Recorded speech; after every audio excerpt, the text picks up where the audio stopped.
Hai semuanya, selamat datang di channel Bunda Salsa. Kalau hidupmu udah terlalu serius, terlalu ribet, dan terlalu banyak deadline, sini, duduk bareng kami. Rumahnya cerita menarik, fakta seru, dan konten yang selalu bikin kamu pingin nonton lagi dan lagi. Di sini, kita nggak cuma ngobrol soal satu hal aja. Kadang kita bahas yang lucu, kadang yang bikin mikir, kadang juga yang bisa bikin kamu berkata, kok bisa ya? Jadi, kalau kamu suka konten yang berwarna dan gak ngebosenin, pastikan kamu klik tombol subscribe dan aktifin loncengnya sekarang. Juga, karena tiap harinya, selalu ada sesuatu yang baru menantimu di sini. Siap? Yuk kita mulai perjalanan ini. Jangan lupa, duduk yang nyaman karena ini baru awal dari sesuatu yang seru. Pria ini tak menyangka, ketika disuruh mijitin bule cantik yang bahenol, asal Swedia, hari itu, matahari belum terlalu terik. Angin semilir meniup dedaunan di sepanjang jalan kecil yang membelah hamparan sawah di desa Ngadirejo. Di pinggir jalan, berdiri sebuah warung makan sederhana yang terbuat dari bambu, lengkap dengan atap rumbia dan suara ayam berkokok tak jauh dari sana. Di salah satu sudut warung itu, seorang pemuda sedang duduk bersila di atas tikar, memijat bahu seorang sopir truk yang tampaknya habis bawa muatan berat dari pagi. Namanya Febri. Umurnya baru 25 tahun. Profesi, tukang urut keliling. Status, jomblo, tapi penuh harapan. Febri sudah biasa pijat orang kampung dari kakek-kakek yang encok sampai tukang becak yang salah urat. Tapi hari itu, hidupnya berubah. Seorang perempuan bule kulit putih, rambut pirang, pakai tantop abu-abu, ketat, dan celana pendek berjalan santai, masuk ke halaman warung. Langkahnya ringan, tapi bikin deg-degan. Ia tersenyum, lalu membuka kacamata hitamnya. Excuse me, ini tukang urut, tanyanya sambil menunjuk Febri. Febri langsung menelan ludah, matanya membulat. Tangan yang sedang mijit, tiba-tiba kram. Sopir truk yang dipijit malah meringis karena bahunya ditekan terlalu keras. Iya, urut, bisa, jawab Febri tergagap. Suaranya nyaris kayak orang keselak tahu bulat. Bule itu duduk, ia memperkenalkan diri. Nama aku Grace, aku baru 2 hari di sini. Aku anak dari Pak Hendra, tinggal di villa ujung sawah sana. Oh, villa kaca. Yang gede itu, tanya Febri. Masih canggung.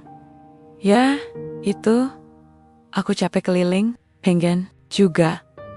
Tapi yang sopan ya, katanya sambil tersenyum menggoda. Febri mengangguk, walaupun mukanya merah padam. Ia menggelar tikar tambahan, lalu mengambil minyak urut dari tas bututnya. Tangannya gemetar, waktu mulai memijat punggung Grace. Baru pertama kali mijit bule. Apalagi yang bajunya ketat, dan aromanya harum kayak sabun hotel. Wah, tangan kamu kuat ya, tapi jangan terlalu keras. Nanti aku nyengir kayak bebek, ujar Grace, sambil sesekali melihat ke belakang, ke arah Febri. Febri salah tingkah, dia fokus mijit, tapi matanya susah dikendalikan. Gara-gara tank top ketat itu, pemandangan di depan matanya jadi berbahaya. Tapi dia sepat-sepat tunduk dan pura-pura konsen. Kalau kamu terus gugup kayak gitu, aku bisa ketawa sendiri loh, kata Grace sambil cengengesan. Kamu belum pernah mijit bule ya? Belum, jawab Febri jujur. Biasanya mijit Pak RT atau tukang tambal ban? Grace tertawa, suaranya renyah, bikin bulu kuduk Febri berdiri. Tapi bukan karena takut, lebih ke grogi akut. Sampai akhirnya, ketika Febri pindah ke bahu bagian atas, Grace sedikit menoleh dan bilang, kamu tahu nggak, kamu lucu deh kalau lagi grogi gini. Matanya muter-muter, kayak blender rusak. Febri hampir keseleo urat sendiri karena kaget. Tapi enak ya mijitnya, lanjut Grace sambil memejamkan mata. Nanti aku panggil kamu lagi ya. Selesai dipijat, Grace berdiri. Ayah membayar dengan uang lipat rapi, lalu bilang, nanti sore aku mau jalan-jalan lagi. Kamu mau ikat, sekalian tunjukin tempat bagus di desa ini. Mau, jawab Febri, dengan muka masih merah kayak tomat mateng. Sopir truk yang dari tadi jadi saksi, cuma geleng-geleng sambil senyum nyengir. Wah, Feb, dari urut berujung ikut turis. Ntar sore, jangan lupa bawa minyak. Siapa tahu ngajak piknik urut juga. Febri, Nanger, di dalam hati. Ia tahu hidupnya gak akan biasa lagi sejak pijat itu. Tapi yang ia belum tahu, ini baru awal dari serangkaian kejadian yang bakal bikin dia tambah sering salah urat, bukan karena kerja keras, tapi karena cewek bule satu itu hobi banget godain orang kampung. Sejak kejadian kemarin, Febri jadi bahan omongan satu kampung. Warung bambu tempat dia biasa mangkal kini jadi agak ramai. Ada yang sekadar nongkrong sambil ngopi, ada juga yang pura-pura encok cuma biar bisa lihat bule cantik datang lagi. Dan benar saja, tepat pukul 3 sore, suara sendal jepit modern berbunyi. Pelan di pelataran warung, Grace muncul lagi. Kali ini, pakai dress musim panas, warna kuning cerah, ketat, pendek, dan sukses bikin semua mata melotot. Febri yang lagi mijit Pak RW, langsung salah urat. Maksudnya mau mijit punggung, malah kena pinggang. Pak RW sampai mendesis. Wah Feb, kamu ini naksir bule ya? Fokus dong wah. Grace tertawa kecil sambil jalan pelan, ketikar Febri. Hai, kamu kangen aku? Febri berdiri kaku kayak tiang listrik. Selamat sore, Grace jongkok. Matanya menyapu warung lalu berbisik. Kita mijitan lagi ya? Tapi jangan gugup kayak kemarin. Kalau gugup terus, nanti aku jadi makin suka loh. Dek. Kalimat itu langsung bikin lutut Febri lemas. Setelah Pak RW selesai, Grace langsung rebahan dengan santai. Ia bahkan membuka kancing bagian atas dress Naya 1 tingkat, biar lebih rileks, katanya sambil nyengir nakal. Febri menunduk dalam. Ya Allah, cobaan macam apa ini, batinnya? Ia mulai mijit. Perlahan, pelan, seperti kemarin. Tapi kali ini tangannya agak stabil, cuma mukanya tetap merah merona. Tangan kamu makin enak loh, sudah mulai profesional, ujar Grace sambil menyunggingkan senyum. Kamu sudah latihan semalam ya, mijit bantal? Mungkin Febri tidak menjawab. Fokus. Tapi saat tangannya pindah ke pundak, Grace sengaja menggeliat sedikit. Ups, kamu kena spot sensitifku, katanya dengan suara manja. Febri hampir terjungkal ke belakang. Minyak urut di tangannya tumpah sedikit. Ia langsung ambil lap, tapi malah kena bagian belakang dress Grace. Panik. Ia refleks mundur, lalu terpeleset, dan jatuh telentang di tikar. Semua orang di warung serentak menoleh. Ada yang nahan tawa, ada yang langsung motret. Grace malah ketawa lepas. Aduh, Febri, kamu lucu banget. Ini baru pertama kalinya aku dipijat sampai tukangnya jatuh sendiri. Maaf mbak, tadi minyaknya kepeleset, ujar Febri sambil bangkit. Muka makin merah, keringat di pelipis bukan karena panas, tapi karena deg-degan. Grace duduk, lalu memandangi Febri. Aku suka kamu, tahu nggak? Kamu beda dari kawa-kawa kota yang pernah aku temui. Kamu jujur, malu-malu, tapi tangan kamu luar biasa. Kalimat itu bikin Febri bengong, antara senang dan bingung. Harus jawab apa? Tapi sebelum sempat berkata, teman-teman Febri tiba-tiba datang. Darto, Sobri, dan Anjastrio, nganggur kampung yang suka nyinyir. Boy Feb, kamu kok mijitnya pilih-pilih ya? Kalau kita yang suruh mijit, bilangnya penuh. Coba kalau kita pakai tank top, mungkin langsung dilayani. Grace justru tertawa terpingkal-pingkal. Ayo coba, aku pingin lihat kalian pakai tank top juga. Darto langsung buka kaos, pamer dada bulu-bulu. Gimana Mbak Grace? Panas nggak? Grace pura-pura muntah. Ampun, saya menyerah. Febri jawab. Lebih menarik, Febri cuma bisa geleng-geleng. Tapi di dalam hati Eda rusak aneh. Senang, tapi bingung juga. Ini bule serius atau cuma iseng aja? Waktu berlalu cepat, pijatan selesai. Grace berdiri, lalu memberikan uang 2 kali lipat dari kemarin. Simpan, dan jangan lupa, besok aku mau kamu anterin aku ke tempat paling adem di desa ini. Tapi jangan lupa pakai minyak urut. Siapa tahu aku pegel di jalan. Febri mengangguk pelan. Iya, siap. Dan satu lagi, Grace mendekat. membisik di telinga Febri. Kancing baju kamu kebuka. Kelihatan bulu dada. Jangan sampai bikin aku jatuh cinta beneran ya. Febri langsung merapatkan ke meja. Teman-temannya meledak tertawa. Setelah Grace pergi, Darto nyeletuk. Wah Feb, kalau kamu nikah sama bule itu, jangan lupa traktir sate kambing 2 ekor. Febri senyum-senyum sendiri. Dalam hati, ia tahu besok bakal lebih kacau lagi. Keesokan harinya, Febri sudah berdiri di depan warung sejak jam 8 pagi. Baju kemejanya disetrika sendiri semalam sampai 2 kali. Rambutnya disisir pakai air kelon, sepatunya disikat sampai kinclong. Walau tetap saja, itu sepatu jepit merek swalayan Sentosa. Hari ini spesial, Grace ngajak jalan-jalan. Dan, entah kenapa, Febri merasa ini bukan jalan-jalan biasa. Tak lama kemudian, motor matic putih berhenti di depan warung. Grace muncul dengan helm setengah kepala dan kacamata hitam. Hari ini ia pakai dress tanpa lengan warna biru muda. Angin pagi meniup ujung roknya, dan seperti biasa, Febri langsung salah napas. Hai, Febri, sapa Grace ceria sambil membuka helm. Udah siap? Aku pengen lihat sawah. Terus katanya ada bendungan ya di sini. Si siap mbak. Grace, maksud saya Grace aja ya, jawab Febri sambil nyengir kaku. Mereka pun berangkat. Grace dibonceng pakai motor butut. Febri, motor tua suara knalpotnya lebih ribut dari suara ayam tetangga. Tapi Grace terlihat nyaman. Bahkan ketawa-ketawa sendiri saat motor lewat jalan berlubang dan ia sedikit terpental.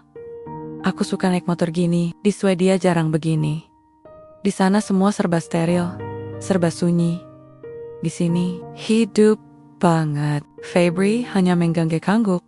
Padahal dalam hati deg-degan setengah mati. Belahan pundak Grace terus meneris, mengusik fokus berkendara. Belum lagi aroma parfumnya yang entah kenapa mirip permen mint. Sampai di bendungan, mereka duduk di pinggir Tebing Castle. Di bawahnya aliran air jernih mengalir pelan. Dan angin sejuk meniup rambut Grace yang diikat separuh. Grace membuka sandal dan mencelupkan kakinya ke air. Febri, katanya pelan, kamu selalu tinggal di sini. Maksudku, nggak pernah kepikiran ke kota atau ke luar negeri. Enggak, aku nyaman di sini. Mungkin karena aku orangnya kampung banget ya. Grace menoleh. Aku suka orang kampung. Mereka jujur, apa adanya. Kamu tahu nggak, di Swedia, orang-orang terlalu sibuk untuk jujur. Febri nyengir. Ya jujur, saya minder kalau deket kamu. Kamu cantik, pakaian kamu. Ya, kadang, gimana ya? Susah dijelasin, bikin bingung sendiri. Grace tertawa. Kamu takut lihat aku pakai dress kayak gini? Febri langsung menunduk. Bukan takut, cuma fokusnya buyar. Grace malah makin senyum-senyum. Kamu tahu, justru karena kamu gak mekam-mukam, aku senang deket kamu. Hening sejenak, angin membawa suara daun-daun bergezek. Lalu Grace bangkit dan berdiri di depan Febri. Ayo, aku mau kamu ajarin nyari keong sawah. Katanya enak digoreng pakai cabai. Febri mengangguk. Mereka turun ke pematang sawah. Grace melangkah hati-hati. Sementara Febri cekatan, menunjukkan keong-keong kecil di lumpur. Tiba-tiba, Grace tergelincir. Refleks, Febri menangkapnya. Tapi karena posisi licin, mereka malah jatuh berdua Grace di atas Febri. Febri kaget. Grace juga, tapi alih-alih panik, Grace tertawa ngakak. Wah, ini romantis banget ya. Jatuh di lumpur bareng. Biasa terjadi di film-film romantis Korea. Febri panik, setengah mati. Maaf, saya nggak sengaja. Tangan saya nggak sengaja pegang. Tangan kamu aman kok, jawab Grace cepat. Tapi celanaku basah semua. Nanti, kamu harus gantiin laundrynya. Mereka akhirnya duduk lagi di pinggir sawah, basah dan kotor, tapi tertawa. Dan dari situ, mulai terasa kalau sesuatu dalam hati mereka berubah. Sore harinya, saat mengantar Grace pulang, tiba-tiba seseorang keluar dari rumah besar di ujung jalan. Seorang lelaki parubaya, tegap, dan berwibawa. Febri, sapanya. Kamu yang pijit Grace kemarin? Iya pak. Saya ayahnya. Saya juga sering pegal. Bisa mampir ke rumah minggu depan? Febri mengangguk cepat. Bisa, Pak. Sangka bisa. Grace tersenyum sambil menyenggol bahu Febri. Selamat ya. Sekarang kamu jadi tukang pijit langganan keluarga. Febri senyum kikuk, tapi dalam hati, ia sadar hatinya mulai tidak bisa dijaga dari gadis bule satu ini. Apalagi, kalau setiap hari Grace terus memakai dress ketat dan senyum manja begitu, bisa-bisa bukan cuma urat yang ketarik, tapi perasaan juga. Hari Minggu siang, matahari sedang simanggot-simanggatnya memanggang etap-etap rumah warga desa Ngadirejo. Sementara itu, Febri berdiri canggung di depan sebuah villa besar dengan pagar besi hitam dan taman yang luas. Tangannya menggenggam botol minyak urut. Bajunya sudah disetrika 3 kali, rambutnya dipelintir pakai gel seadanya. Villa itu bukan rumah sembarangan, dindingnya dari batu alam. Jendelanya besar-besar, dan di garasinya terparkir mobil-mobil yang biasanya cuma dilihat Febri di TV. Itu rumah Pak Hendra, ayah Grace. Masuk aja, pintunya nggak dikunci. Suara Grace terdengar dari dalam. Lembut, tapi jelas. Febri membuka pintu pelan. Di ruang tamu, Grace duduk di sofa panjang, pakai kaos putih ketat dan celana pendek jeans. Kakinya selonjor di atas meja. Ia sedang nonton acara masak di TV, sambil makan potongan mangga. Papa lagi di belakang. Lihat kebun, nanti kamu mijet dia di ruang kerja. Tapi sebelum itu, mijet aku dulu ya, kata Grace santai, tanpa menoleh. Sekarang, tanya Febri, suara naik 1 oktav. Ya iyalah, kaki aku pegel abis keliling sawah kemarin. Febri mendekat, jantungnya mulai tidak sinkron dengan langkah kaki. Tangannya dingin. Ia duduk di karpet dekat sofa dan mulai memijat kaki Grace. Kulitnya putih mulus, dan tentu saja aroma sabunnya masih bikin pusing. Aduh, enak banget. Kamu ini kayak punya tangan ajaib deh, gumam Grace. Matanya masih ke arah TV. Febri diam, takut salah ngomong. Tapi saat ia pindah ke betis, Grace sedikit menggeliat dan tertawa kecil. Jangan gelin aku dong. Kalau kamu terus gitu, aku bisa nyakar loh. Febri salah gerak. Tangannya terpeleset karena minyak, lalu kena paha atas Grace. Langsung dia tarik tangan cepat-cepat. Maaf, saya nggak sengaja. Grace tertawa ngakak. Santai aja, Feb. Aku tahu kamu orang baik. Kamu pikir kamu cowok pertama yang grogi pegang paha cewek cantik? Febri semakin merah mukanya. Tiba-tiba, dari arah dapur, Pak Hendra muncul. Bajunya kemeja safari, wajahnya serius. Dan tepat pada saat itu, posisi Febri sedang duduk dekat kaki Grace dengan tangan masih pegang botol minyak. Pak Hendra berhenti, matanya sempit. Suasananya langsung berubah dingin. Febri, kamu lagi ngapain? Febri lompat berdiri, seperti anak ketawa nyontek. Saya mijit. Pak, Grace pegal. Saya tadi disuruh. Beneran, Pak? Saya nggak macem-macem. Grace malah santai berdiri, membenarkan posisi duduknya. Papa, santai aja. Febri ini profesional kok. Nggak macam-macam. Pak Hendra masih menatap tajam. Kalau kamu niat bantu, ya sudah, ke ruang kerja. Pundakku udah seminggu sakit. Febri mengangguk cepat, lalu ngeloyor ke arah ruang kerja. Tapi sepanjang jalan, napasnya ngos-ngosan. Bukan karena capek, tapi karena hampir jantungan. Di ruang kerja, suasananya hening. Ada pendingin ruangan, meja besar dari kayu jati, dan rak buku tinggi sampai langit-langit. Pak Hendra duduk di kursi kayu, dengan punggung menghadap Febri. Saya ini orang tua tunggal. Febri, kata Pak Hendra tiba-tiba, anak saya baru kembali ke Indonesia setelah lama di luar negeri. Saya ingin dia bahagia, tapi juga aman. Febri berhenti memijat sejenak. Saya ngerti, Pak. Saya nggak berani macam-macam. Lagian, saya siapa, Pak? Cuma tukang urut keliling. Pak Hendra menoleh sedikit. Justru karena kamu siapa, saya perhatikan kamu. Grace anak saya satu-satunya. Dia ceria, tapi gampang jatuh hati. Febri menunduk. Tangannya tetap bekerja di bahu Pak Hendra, tapi pikirannya kemana-mana. Usai dipijat, Pak Hendra berdiri, meregangkan badan. Kamu mijitnya bagus. Minggu depan datang lagi. Tapi, satu hal. Jangan kecewakan anak saya. Febri mengangguk. Dalam hati, dia makin bingung. Antara senang dipercaya, tapi juga takut terlibat terlalu jauh. Saat hendak pulang, Grace menyusul sampai depan pintu. Kali ini, ia pakai jaket tipis menutupi bajunya. Papa kamu bikin kamu tegang ya? Febri tertawa kaku. Iya, mirip guru BP waktu saya SM. Grace mendekat, lalu berbisik. Tenang aja, papa itu keras di luar, tapi dalamnya lembut.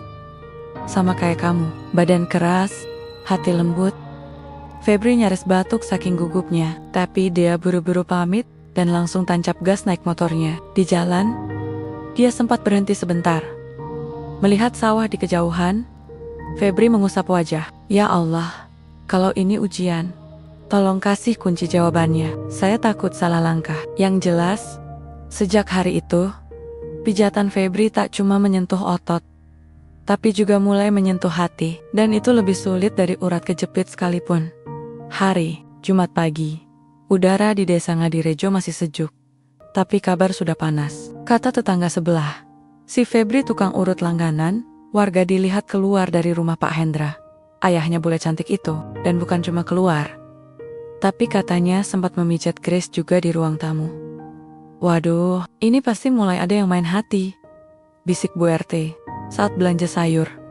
Sementara itu, Febri sama sekali nggak tahu kalau namanya sudah beredar lebih cepat dari undangan pengajian. Dia sedang duduk di depan rumah, ngelap motor sambil nunggu pesan dari Grace. Baru juga selesai ngelap spion, pesan itu datang. Grace, ayo jalan ke pasar. Aku mau cari bahan buat masak. Kamu jadi tour guide-ku ya, Feb? Febri langsung berdiri, ambil minyak rambut, dan pakai parfum semprot merek Laut Biru. Motor dinyalakan, hoti sayap deg-degan lagi. Setibanya di villa, Grace sudah nunggu di depan. Kali ini pakai kemeja kotak-kotak yang diikat di pinggang, dan kaos ketat warna putih di dalamnya. Celana pendek jeans tetap jadi andalan. Begitu naik motor, Grace langsung rangkul pinggang Febri. Jangan tegang dong, aku nggak gigit, bisik Grace. Febri nyaris nabrak tiang listrik gara-gara rangkulan itu. Sampai di pasar, suasana langsung berubah. Pasar Ngadirejo bukan pasar biasa. Di sana, kalau ada yang aneh sedikit saja, bisa jadi topik utama seminggu penuh. Dan hari itu, Febri datang boncengan sama bule. Wih, Febri sekarang naik level. Cewek baru dari mana itu? Thailand, Rusia, ********. Itu yang dipijat minggu lalu, katanya. Grace melangkah santai, senyum ke kiri dan kanan, sambil sesekali dadah ke penjual. Sementara Febri jalan di belakang, bawa kantong belanja sambil menunduk. Mereka berhenti di lapak cabai. Grace jongkok, lalu tanya dengan bahasa Indonesia terbata. Ini, pedesnya seberapa? Penjualnya, Buati, menjawab. Pedesnya bisa bikin kamu peluk Febri terus, Neng. Grace tertawa.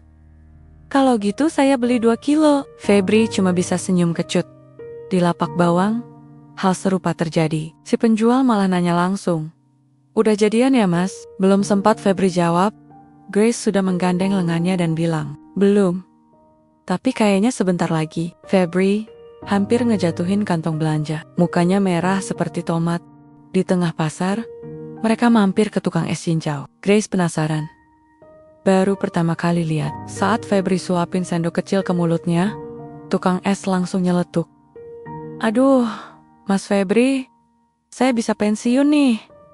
Ini kisah cinta yang menginspirasi. Grace ngikik sambil minum es cincaunya. Tapi yang paling parah, ketika mereka melewati tukang sandal, si penjual tiba-tiba nyodorin sandal wanita ke Grace.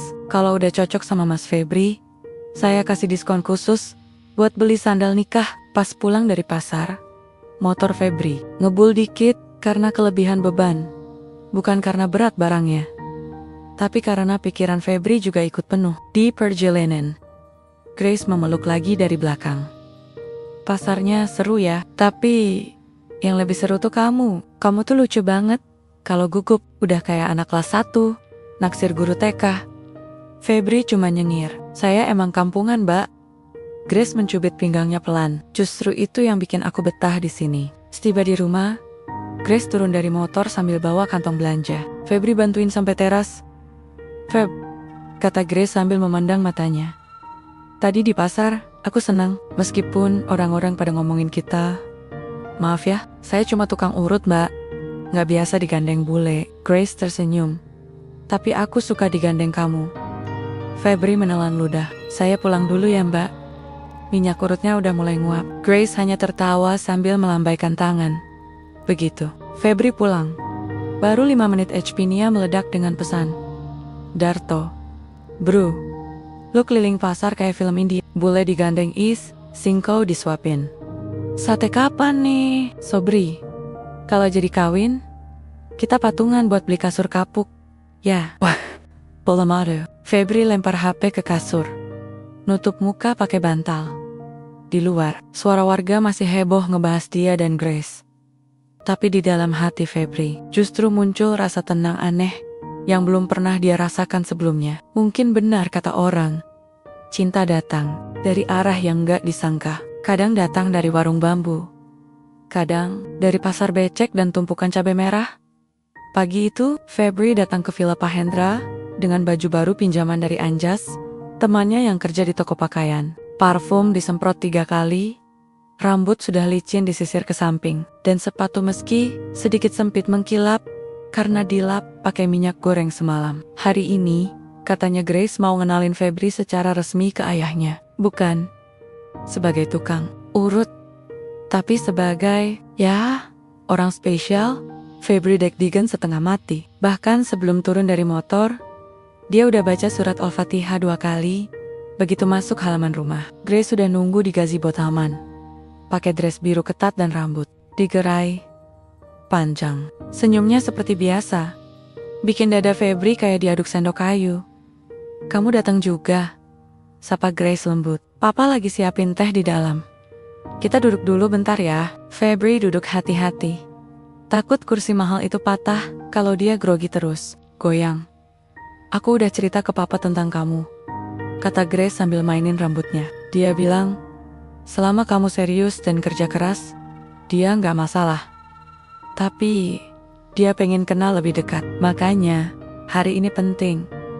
Febri angguk-angguk, walau isi kepalanya muter-muter. Tapi sebelum bisa jawab, tiba-tiba sebuah mobil sedan hitam masuk ke halaman villa. Dari dalam, turun seorang pria bule tinggi besar, rambut pirang, pakai kacamata hitam dan jas santai. Grace langsung berdiri. Wajahnya berubah. Oh, no, ini nggak mungkin. Pria itu melangkah ke arah mereka. Gracie, my sunshine. Grace memejamkan mata. Febri berdiri perlahan. Bingung, pria itu menghampiri Grace, lalu memeluknya sepihak. Grace menahan, sambil bilang, Tobias, what are you doing here? Tobias, mantan pacar Grace, mantan yang dulunya tinggal bareng di Swedia, lalu pisah karena beda prinsip. Tapi kayaknya Tobias belum move on. Febri berdiri di antara mereka.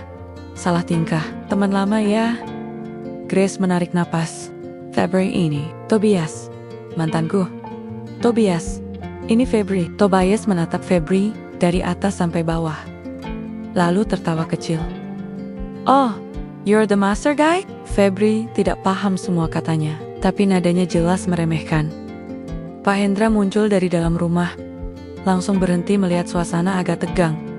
Tobias, kamu ngapain kesini? Tobias menjawab santai. Saya kangen sama Grace. Saya pikir kita masih bisa bicara sebagai teman. Bukan, Grace mendesah. Kamu datang tanpa bilang-bilang. Ini gak sopan. Tobias menoleh ke Febri. Jadi ini calon kamu? Grace menjawab tegas. Ya, dan aku bahagia sekarang. Aku gak butuh masa lalu yang sok pintar dan egois. Febri melonggu. Kalau ucapan itu seperti petir kecil, menyambar jantungnya. Campur aduk, senang, tapi juga kaget. Tobias tersenyum sinis. Good luck, Febri. You'll need it. Tanpa banyak bicara, Tobias pamit ke Pak Hendra dan langsung pergi. Mobilnya meluncur cepat meninggalkan jejak debu dan tatapan 1000 tanya. Setelah suasana tenang, Grace duduk lagi. Febri masih berdiri, kaku. Maaf ya, aku nggak nyangka dia bakal datang, ujar Grace sambil menggenggam tangan Febri. Aku dulu memang sempat tinggal sama dia. Tapi aku sadar, bukan itu yang aku cari. Aku mau yang sederhana, yang jujur, yang bisa bikin aku ketawa tiap hari. Febri menelan ludah. Tapi saya, ya kamu tahu sendiri. Saya bukan siapa-siapa. Kamu Febri, potong Grace. Itu cukup. Pak Hendra ikut duduk. Wajahnya tenang. Saya lihat kamu tadi nggak emosi, nggak marah. Itu tandanya kamu punya kepala dingin. Saya suka itu. Febri tersenyum kecil. Saya cuma bingung. Pak, baru pertama kali lihat bule marah-marah langsung. Mereka bertiga tertawa pelan. Suasana kembali hangat. Grace berdiri. Ayo, kita makan siang. Aku masak. Diri. Bayar kamu tahu. Bule juga bisa masak sayur asam. Febri mengikuti mereka masuk. Hatinya masih deg-degan. Tapi sekarang, lebih karena senang. Bukan cuma karena Grace makin serius, tapi karena untuk pertama kalinya, ia merasa pantas dimakan. Grace menuangkan sayur asam, sambil bilang, kalau nanti kita beneran nikah, kamu harus tetap jadi tukang pijit ya. Kenapa? Tanya Febri sambil nyendok nasi. Soalnya, kamu satu-satunya yang bisa bikin aku rileks. Meski dunia lagi ribet. Febri tersenyum. Urat-urat di hidupnya mulai terasa lentur. Mungkin benar. Cinta bukan soal siapa punya apa, tapi siapa yang bikin kita tenang di tengah ributnya dunia. Sejak kejadian si bule Tobias nongol di villa Pak Hendra, suasana desa jadi agak aneh. Tobias mungkin sudah pulang ke penginapannya di kota, tapi jejaknya masih terasa di mana-mana. Apalagi 2 hari kemudian, muncul akun Instagram baru. @Grace bule ngapain sama tukang murtu. Isinya, foto-foto Grace dan Febri di pasar, di warung bambu, bahkan ada yang dari angle belakang saat Febri mijitin Pak Hendra. Captionnya sinis. Cinta atau cari visa? Tukang urut versus cowok Swedia, siapa yang pantas? Gegerlah warga Ngadirejo. Buati, pedagang, cabe, langsung komentar. Waduh, ini pasti kerjaan mantannya bule itu. Nih orang Swedia kok repot banget urusan hati. Pak RT sampai ngumpulin warga sore-sore. Kita ini desa damai. Jangan sampai gosip murahan ngerusak nama baik anak kita sendiri. Sementara itu, Febri sendiri masih shock. HP-nya rame. Teman-temannya kirim tangkapan layar akun itu. Sobri, woi Feb, kamu sekarang viral. Nanti jangan lupa, kalau masuk TV, sebut nama desa kita, Darto. Tapi bener loh, tampang kamu kayak tukang visa. Hati-hati bro.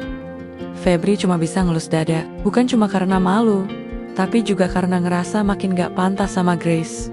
Di sisi lain, Grace justru makin santai. Dia datang ke warung bambu sore itu, pakai tank top abu-abu yang nempel ketat di badannya. Senyum kayak gak ada apa-apa. Febri, sini, duduk sebentar. Aku mau ngomong. Febri duduk. Warga sekitar pura-pura gak lihat, tapi telinga semua pasang acohu tahu Tobias yang bikin akun itu. Kata Grace pelan. Dia pikir aku bakal malu. Tapi yang dia nggak tahu, aku justru bangga sama kamu, sama desa ini. Febri ngangguk pelan. Saya takut kamu dibully. Kalau aku takut dibully, aku nggak akan tinggal di sini. Aku cinta Indonesia, Feb. Bukan cuma alamnya, tapi orang-orangnya. Kamu, keluargamu, orang-orang kampung ini. Mereka semua lebih jujur dari orang-orang kantor mewah di Stockholm. Febri Milongo. Grace memang beda. Tapi saat itu juga, mereka didatangi Pak Lurah. Febri, Grace, ikut saya ke balai desa. Kita mau rapat mendadak. Di balai desa, ternyata warga sudah ngumpul. Di layar liquid crystal display, akun gosip itu ditampilkan. Pak RT berdiri. Kita nggak bisa diam. Ini sudah fitnah.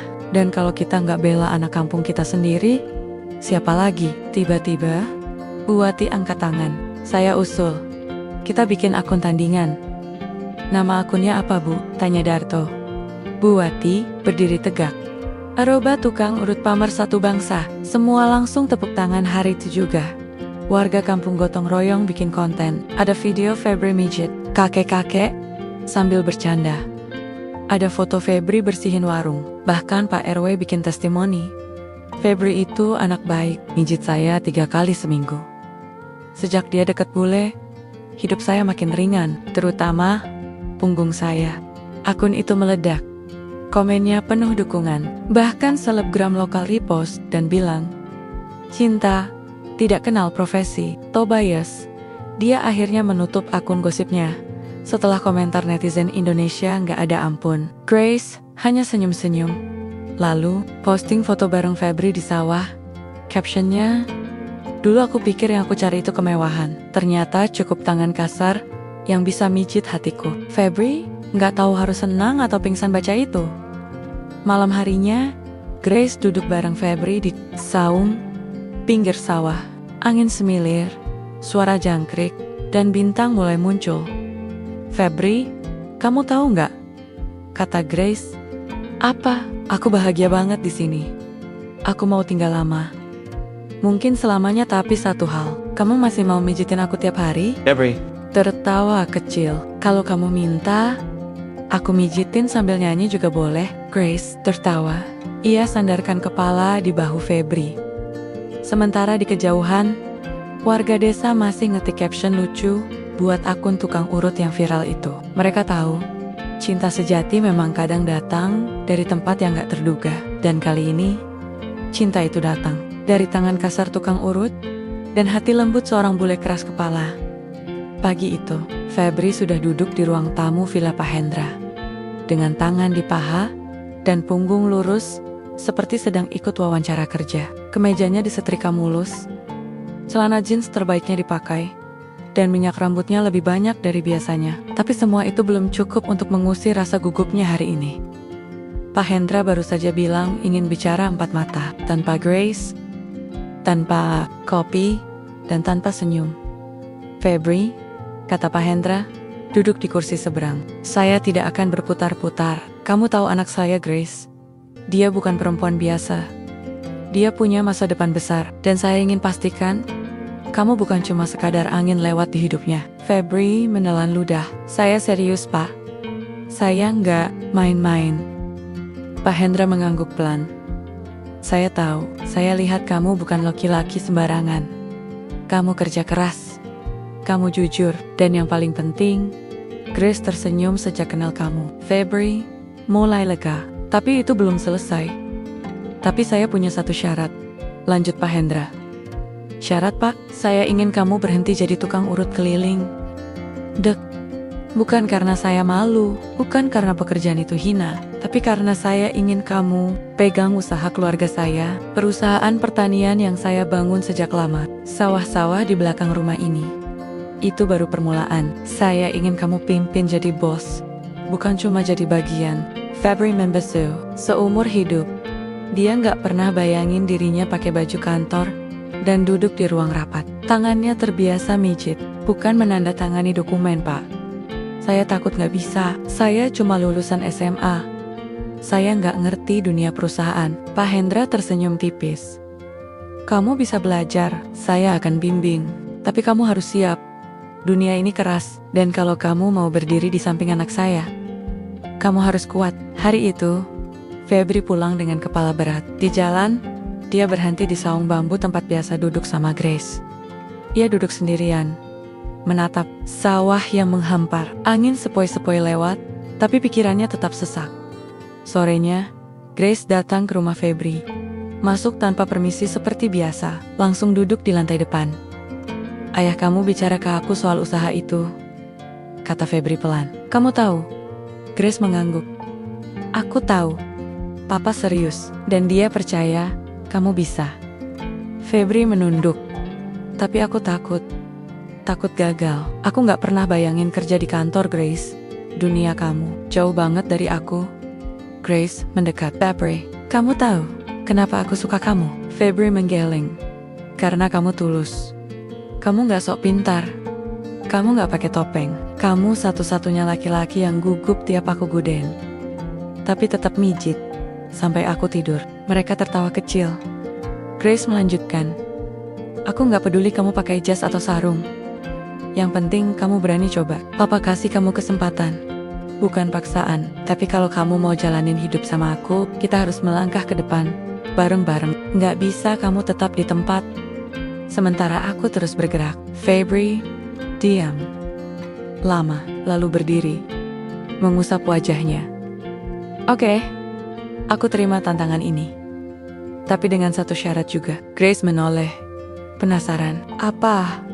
Kamu tetap harus izinin. Aku mijit orang-orang kampung setiap minggu. Minimal seminggu sekali, biar aku nggak lupa dari mana aku datang. Grace tersenyum lebar. Deal. 2 minggu kemudian, Febri mulai belajar.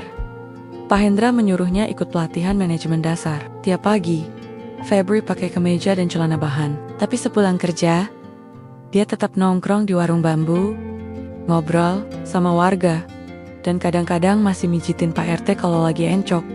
Warga desa bangga. Anaknya desa mau naik level, bahkan Bu Wati bikin spanduk kecil di warung. Selamat untuk Mas Febri, dari tukang urut ke direktur pertanian. Dan meski kadang Febri masih bingung isi spreadsheet atau bingung pakai dasi, dia tetap tersenyum karena di sampingnya ada Grace dan di belakangnya satu kampung dukung dia. Febri belajar satu hal, mencintai bukan cuma soal perasaan, tapi soal keberanian untuk bertumbuh bersama. Dan kali ini, dia sudah siap.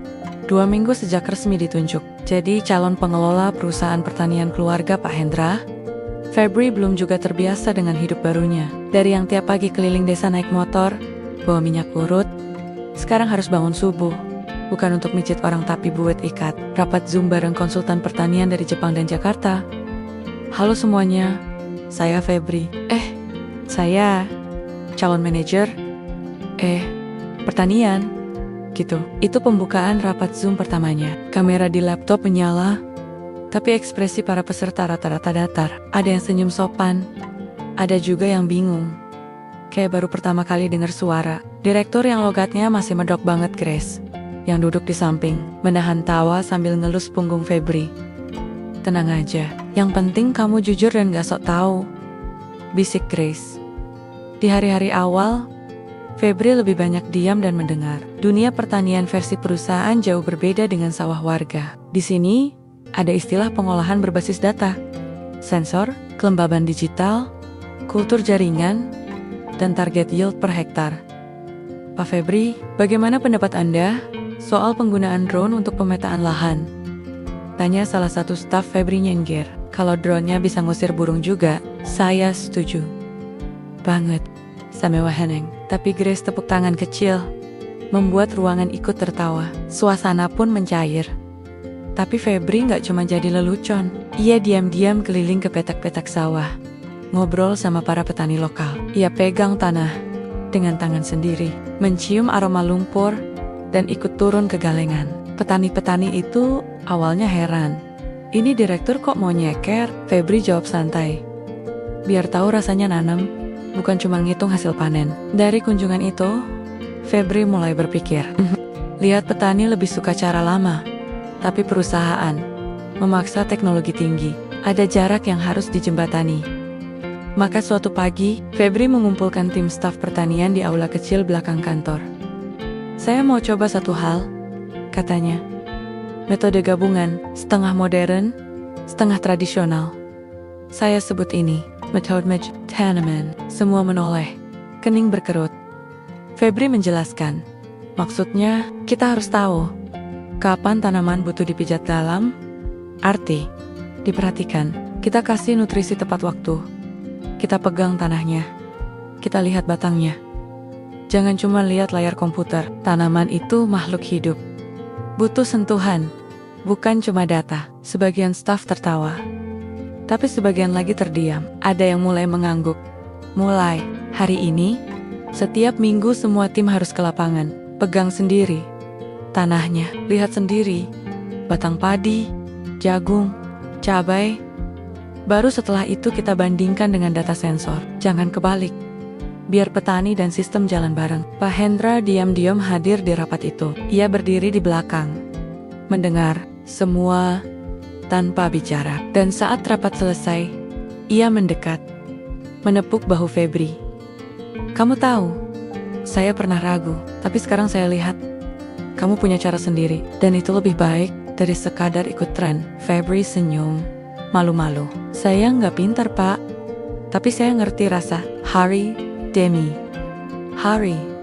Suasana kantor pertanian berubah. Staf yang biasanya cuma duduk di ruangan ber-AC, mulai suka ikut ke lapangan. Mereka bawa sepatu boot dan topi lebar, ikut main lumpur bareng petani.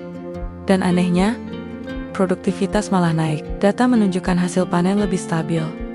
Para petani pun jadi lebih percaya. Mereka nggak lagi menganggap perusahaan itu cuma numpang untung. Apalagi ketika Febri ikut panen jagung sambil nyeletuk. Kalau jagung ini bisa dijadikan camilan sambil mijit, laku keras. Semua tertawa. Grace datang membawa es teh dan topi jerami untuk Febri. Mereka duduk di bawah pohon. Lihat petani bawah, hasil panen sambil nyanyi dangdut. Febri, kata Grace pelan. Kamu berhasil? Febri angkat bahu. Belum. Tapi minimal aku ngerti sekarang. Jadi pemimpin itu bukan soal baju atau gelar, tapi soal mau turun ke bawah. Grace menatapnya, lalu menaruh kepala di pundaknya. Terus kalau aku nanti marah, kamu bisa nggak mijit hatiku juga? Tanya Grace pura-pura serius. Febri menoleh. Hatimu mungkin lembut, tapi uratnya masih keras. Grace mencubit pelan, dan mereka tertawa. Dari tukang urut keliling jadi pemimpin sawah. Hidup memang penuh kejutan, tapi Febri tidak berubah. Ia tetap Febri yang sama, yang mudah gugup kalau Grace pakai dress ketat. Tapi sekarang, sudah tahu cara menenangkan deg-degan, cukup tarik napas, dan fokus ke urit-urit yang butuh dipijat. Pagi itu di kantor pertanian Gracie Grow Nusantara, suasana agak berbeda. Meja rapat panjang yang biasanya dipenuhi laporan panen dan diskusi pupuk, sekarang dibentangkan dengan map-map proposal. Ada logo asing di sampulnya. Huruf tebal berwarna biru tua. Nordic Rain. Investor dari Swedia, kata Pak Hendra sambil menyesap kopi. Mereka tertarik ekspansi lahan kita untuk model pertanian berkelanjutan. Tadi malam mereka kirim perwakilan. Febri mendengus pelan. Dia belum tahu siapa perwakilannya. Tapi entah kenapa, hatinya sudah nggak enak. Dan benar saja, 5 menit kemudian, pintu ruang rapat terbuka, dan masuklah dia. Tobias, jas krem, sepatu kulit, rambut disisir rapi, dan senyum licik yang sama seperti waktu datang tiba-tiba ke rumah Grace dulu. Hello again, sapa Tobias, sambil menatap langsung ke Febri. Long time no see. Febri tangannya otomatis mengepal di bawah meja. Grace, yang duduk di seberangnya, kelihatan kaget tapi berusaha tenang. Tobias, kamu sekarang kerja di Nordic Rain? Ya, jawab Tobias sambil duduk. Setelah putus dari kamu, aku banyak berubah. Aku belajar tentang sustainability. Dan ketika tahu ayahmu punya perusahaan pertanian di Indonesia, aku minta jadi penanggung jawab proyek ini. Pak Hendra mengangguk sopan. Saya tidak tahu, kalian punya riwayat pribadi, tapi kita harus profesional. Febri menatap Tobias tajam. Tobias membalas dengan senyum menantang.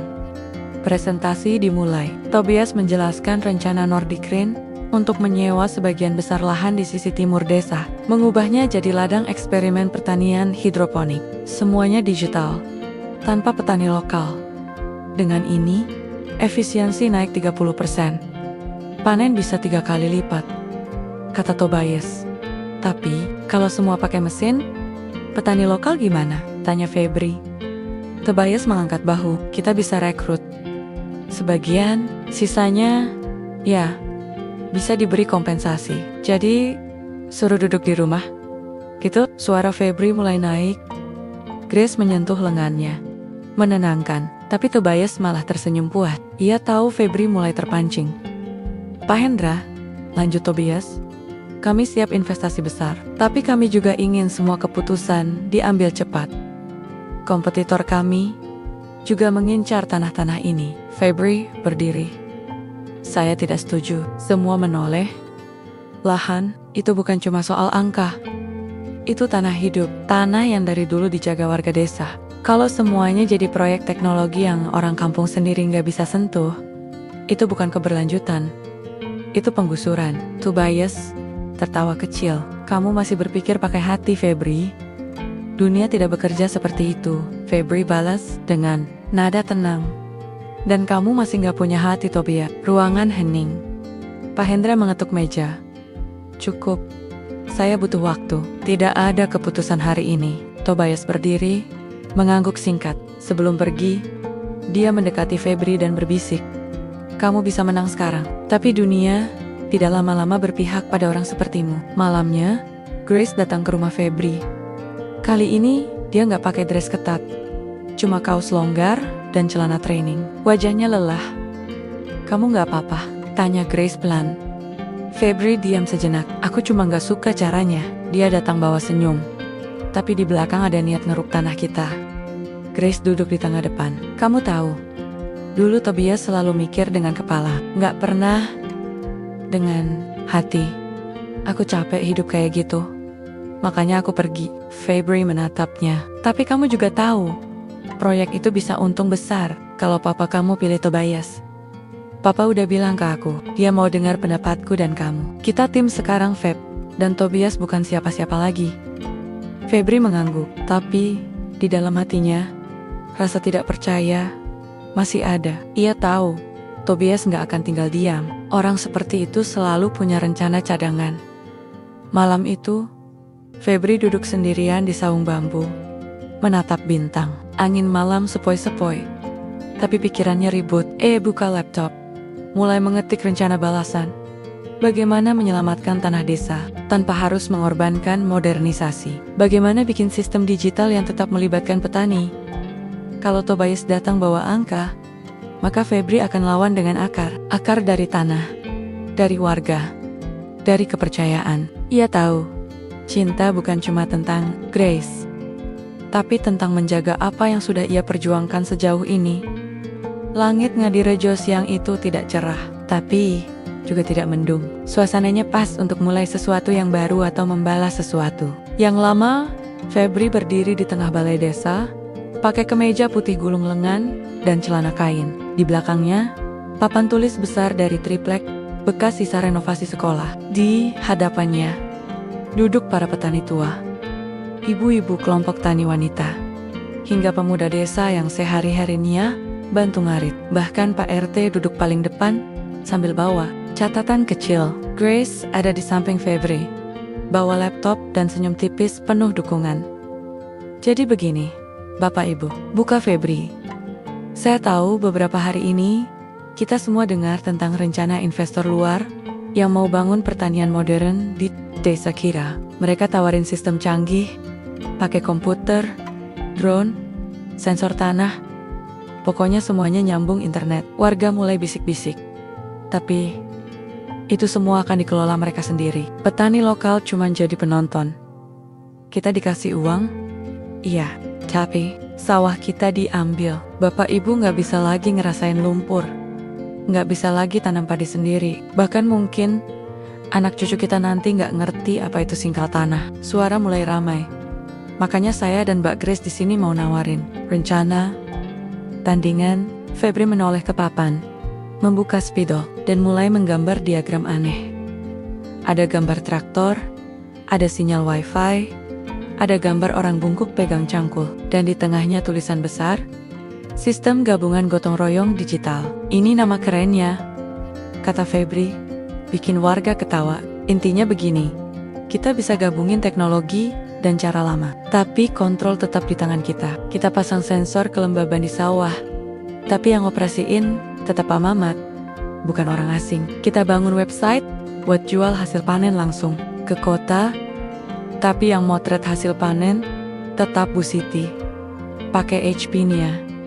Bu Siti angkat tangan, loh, HP saya layarnya retak Mas. Justru itu Bu, kalau bisa motret padi dengan layar retak aja bagus. Apalagi nanti kita beliin HP baru. Semua tertawa. Febri lanjut, modal awal kita ambil dari CSR perusahaan. Kita ajukan ke Dinas Pertanian. Kalau ditolak, ya kita crowdfunding. Yang penting, ini milik kita. Sawah tetap milik warga. Teknologi bantu kita, bukan ganti kita. Pak Hendra, yang diam-diam datang dari belakang, angkat tangan. Saya dukung ide Febri. Kita kasih waktu seminggu. Kalau dalam seminggu, kamu bisa buktikan rencana ini bisa jalan, saya batalkan kerjasama dengan Nordicrin. Febri mengangguk yakin. Bismillah Pak, tantangan dimulai. Hari-hari berikutnya, Febri muter desa tiap pagi. Dia ajak remaja desa belajar cara pakai sensor tanah dari YouTube. Dia pinjam tablet dari sekolah dasar buat uji coba aplikasi pelaporan panen. Grace sibuk bantu bikin katalog online pakai bahasa Inggris dan Indonesia. Malamnya, mereka nginap di balai desa, ngoding bareng dua anak muda yang biasa ngerakit sound system untuk hajatan. Saya kira kalian cuma bisa kabel-kabelan, ujar Febri sambil jeling-jeling. Kami bisa juga mas, asal ada Indomie dan kopi. Selama itu, Tobias tidak tinggal diam. Ia menyebarkan berita ke media lokal. Proyek ambisius desa Ngadirejo didalangi tukang pijat. Tanpa latar belakang pertanian, Febri nggak gentar. Saya memang nggak punya gelar, tapi saya punya tanah di bawah kaki saya dan orang-orang di samping saya. Grace menambahkan, dan kamu punya otot jempol paling kuat se-Asia Tenggara. Itu penting buat ngoding. Berlalu, hari presentasi tiba. Aula kantor pertanian penuh sesak. Bahkan Pak Camat dan wartawan lokal datang. Febri naik ke panggung kecil, mengangkat ponsel. Di layar, tampil live monitoring kelembaban tanah dari sawah Pak Lurah. Semua tercengang.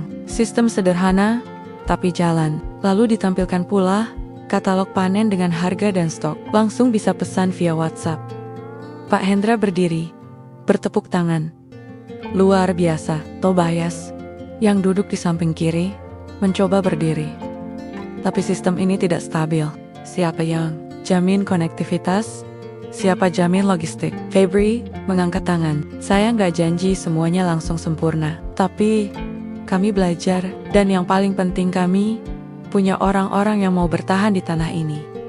Kami bukan datang sebulan, terus pergi. Kami tinggal di sini, hidup di sini. Semua tepuk tangan. Bahkan Pak Camat mengangguk-angguk. Tobias hanya bisa diam. Ia sadar keunggulan teknologinya kalah oleh kepercayaan warga. Di luar aula, Grace mencium pipi Febri di depan banyak orang.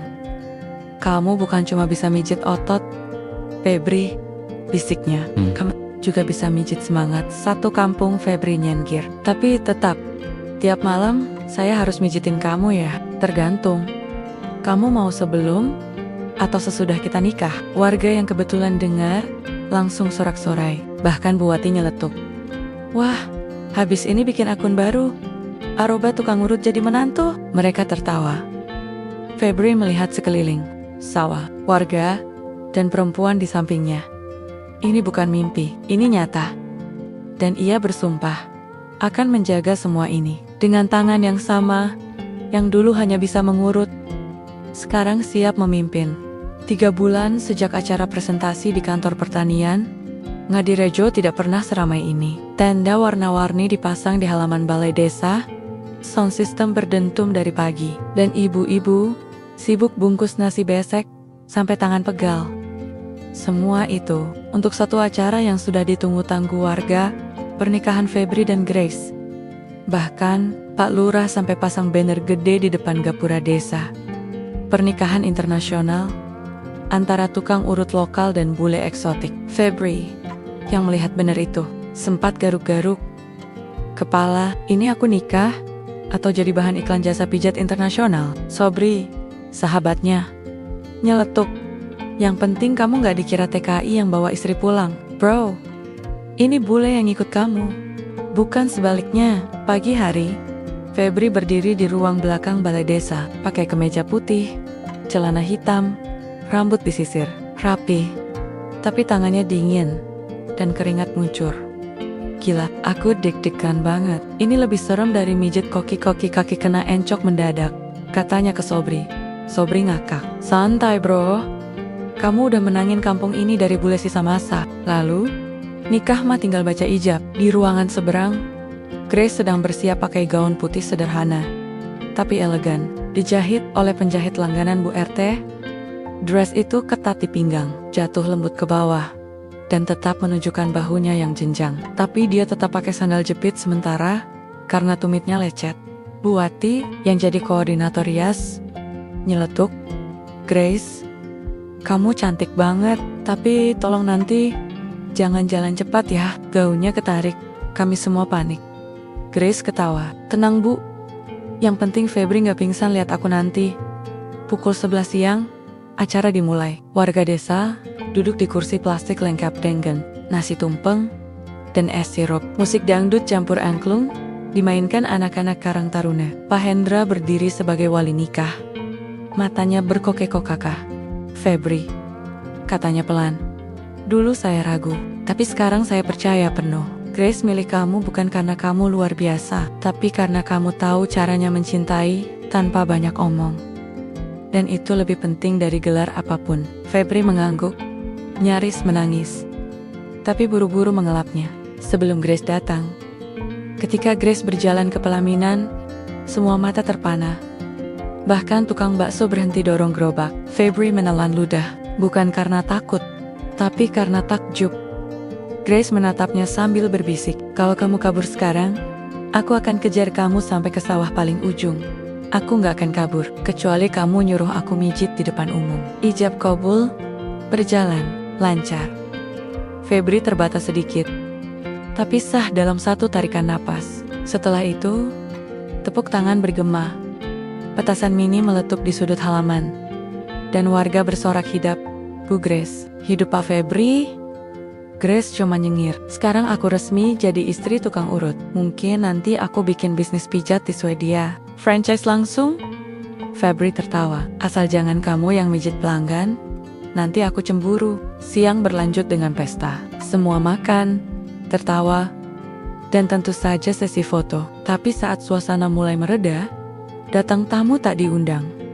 Tobias, pakai setelan rapi, tapi wajahnya muram. Ia berdiri di gerbang, tak melangkah masuk. Pak Hendra menoleh. Kamu datang. Tobias mengangguk. Saya tahu ini bukan tempat saya, tapi saya cuma mau bilang, selamat, kalian menang. Dan saya belajar banyak dari kekalahan ini. Grace maju pelan. Terima kasih sudah datang, dan terima kasih sudah pergi. Waktu itu, Tobias tertawa kecil. Saya nggak bisa bertahan di sini. Terlalu jujur, terlalu nyata. Ia menyalami Febri. Jaga dia baik-baik. Dia keras kepala, tapi hatinya lembut. Febri menjabat tangan Tobias. Agak canggung. Saya tahu. Malam dia ngomel kalau saya nggak nyapu kamar. Tobias tersenyum, lalu pergi. Sore menjelang, warga berkumpul di tengah lapangan. Grace dan Febri berdiri di panggung kecil dari bambu. Lampu kerlap-kerlip mulai dinyalakan. Febri angkat mic. Saya cuma tukang urut. Dulu hidup saya keliling desa, pijit dari warung ke warung. Nggak pernah bayangin bisa punya istri bule, bisa pimpin perusahaan sawah. Tapi saya belajar satu hal. Hidup itu seperti mijit, harus tahu titik sakit, supaya tahu cara menyembuhkannya. Grace melanjutkan, dan cinta itu seperti sawah, harus disiram tiap hari. Kalau enggak, bisa kering. Jadi mulai hari ini, kami berdua akan terus menyiram pakai air, tawa, dan sedikit candaan yang kadang agak garing. Semua tertawa dan bertepuk tangan. Malam itu, Febri dan Grace duduk di pinggir sawah. Masih pakai baju pengantin, kaki dicelup ke lumpur hangat. Ini semua terasa mimpi, bisik Grace. Febri menggenggam tangannya. Tapi ini nyata. Kamu, aku, sawah ini, dan warga desa yang gak pernah capek komentar.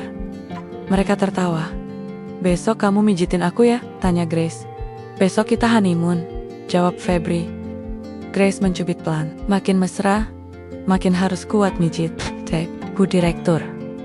Angin bertiup lembut. Bintang-bintang mulai turun perlahan, menyinari sawah yang dulu hanya jadi tempat Febri mencari rezeki. Kini, sawah itu menjadi saksi cinta, perjuangan, dan tawa. Cinta yang datang dari kejujuran, bukan pencitraan. Dari ketulusan tangan kasar tukang urut, dan keberanian seorang perempuan bule blasteran yang berani melawan stigma.